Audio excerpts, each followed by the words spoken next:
Baik, saya Muhammad Arifuddin, NIM 011212 82227050.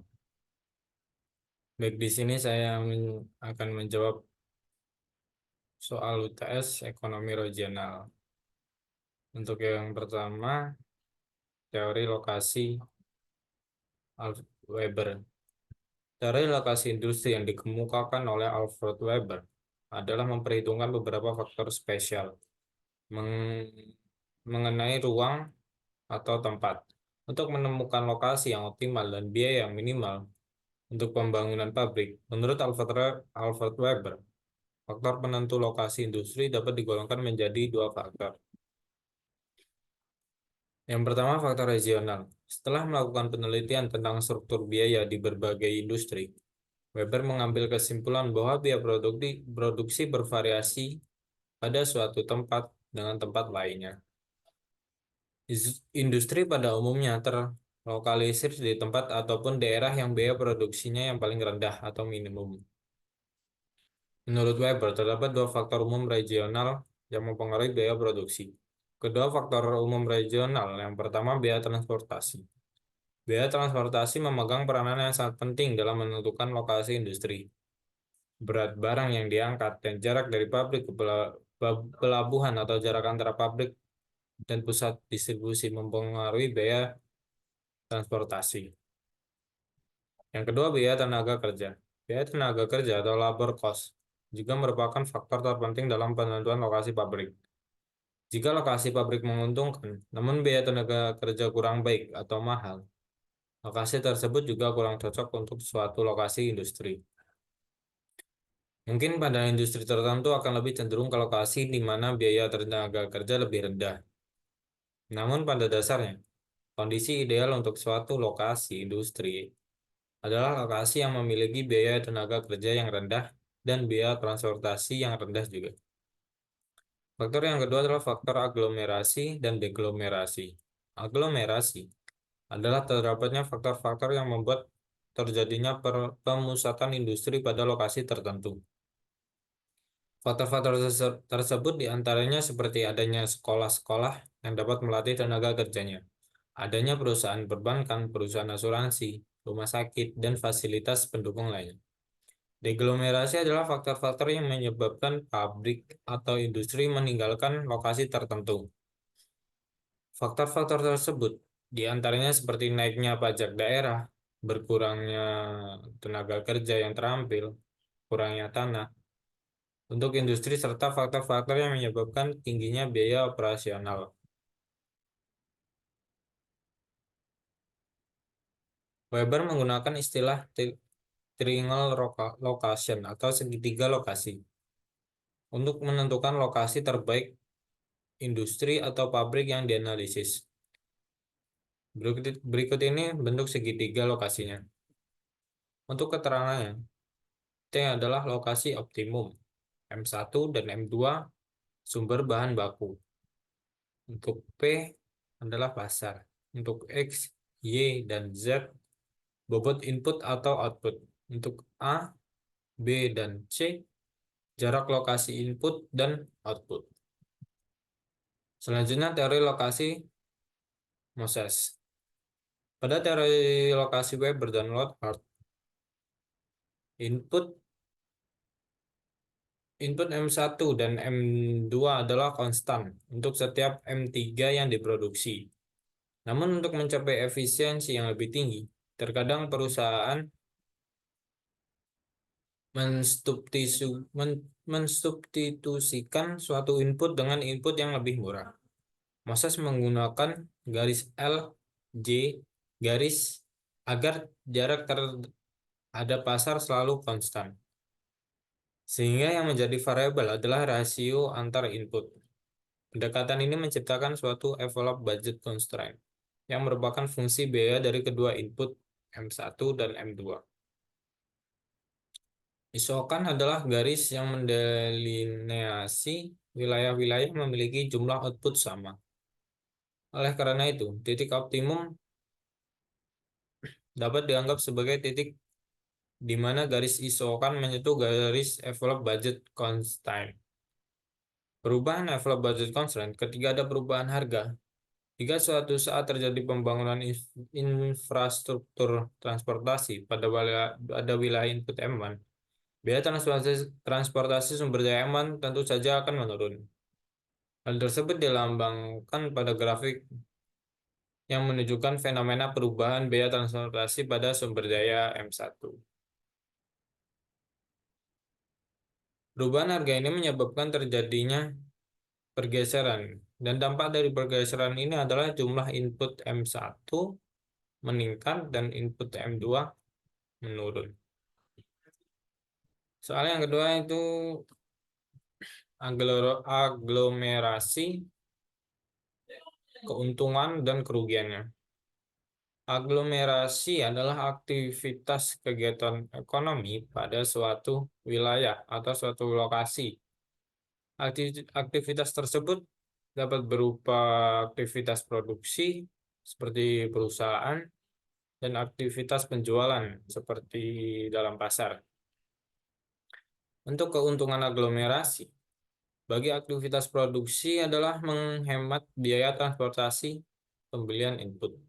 Dan untuk keuntungan bagi aktivitas penjualan, yaitu menghemat biaya iklan.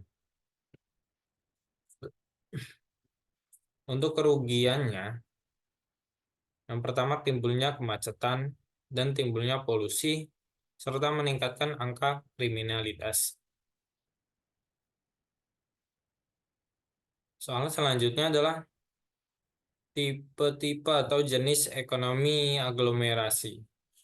Untuk kasus berkumpulnya berbagai macam industri di suatu lokasi menurut Ohlin dan Hoover, jenis-jenis ekonomi aglomerasi yang pertama internal return to scale.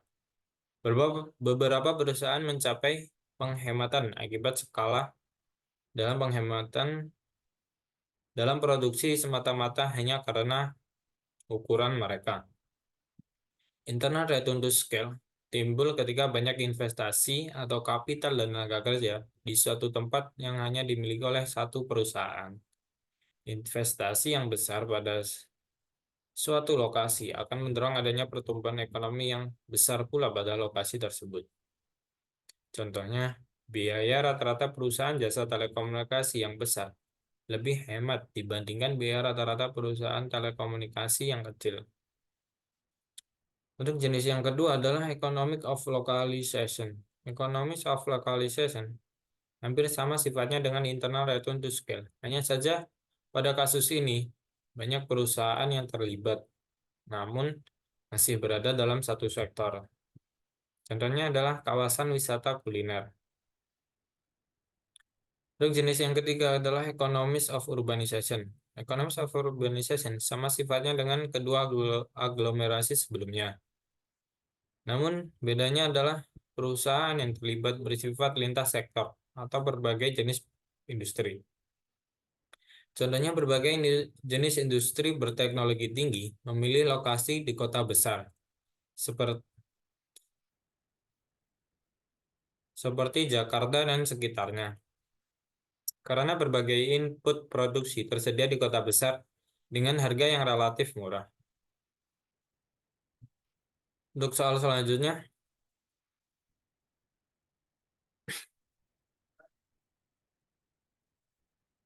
teori Van Tunen. Pada tahun 1826, Van Tunen menerbitkan tesis ekonomi yang terkenal, yaitu The Isolated States. Ini berisi model abstrak di mana ia menerapkan gagasan ekonom David Ricardo tentang sewa tanah pada ruang pertanian. Ini adalah teori dan model geografis ekonomi pertama dan telah sangat mempengaruhi pertanian, ekonomi, dan geografi perkotaan dan bidang terkait. Ide dasarnya adalah landscape pedesaan mempunyai pola tata ruang yang spesifik karena merupakan hasil persaingan lahan. Keuntungan yang diperoleh petani yang bersaing secara ekonomi dan berbagai kegiatan pertanian menentukan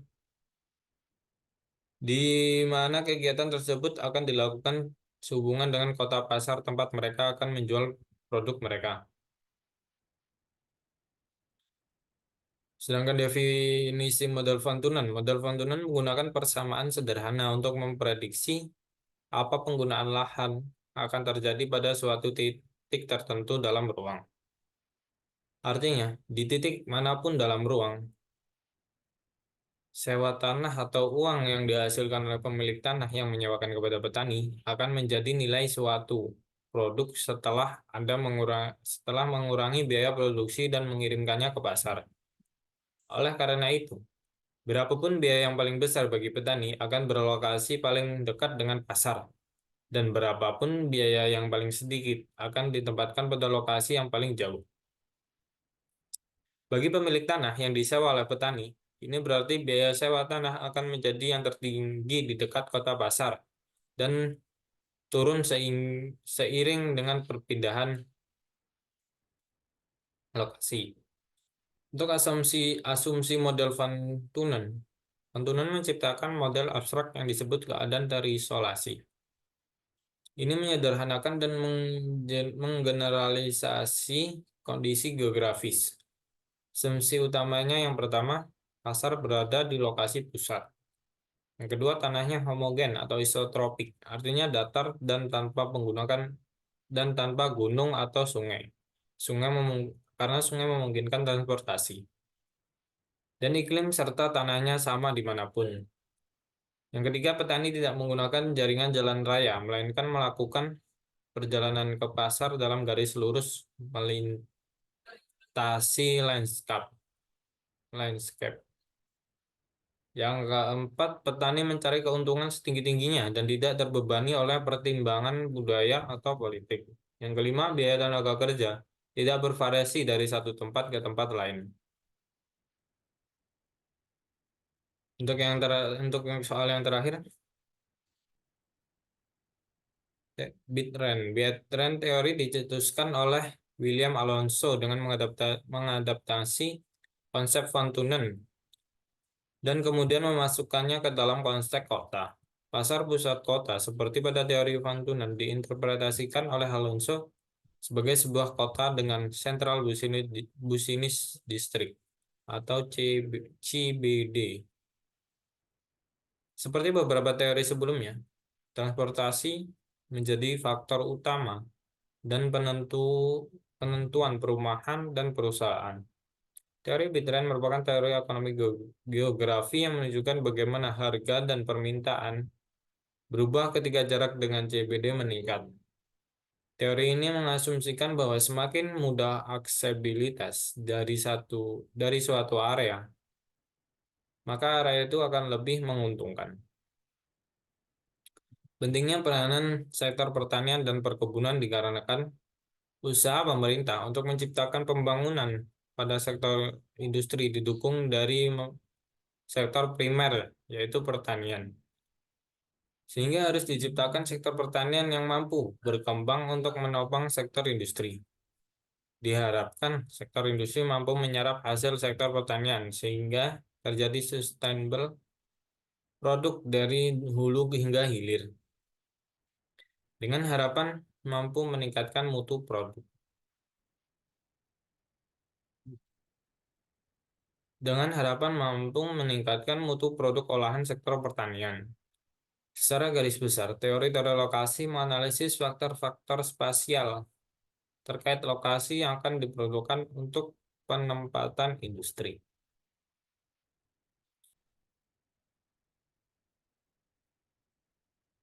Sekian jawaban dari saya. Assalamualaikum warahmatullahi wabarakatuh.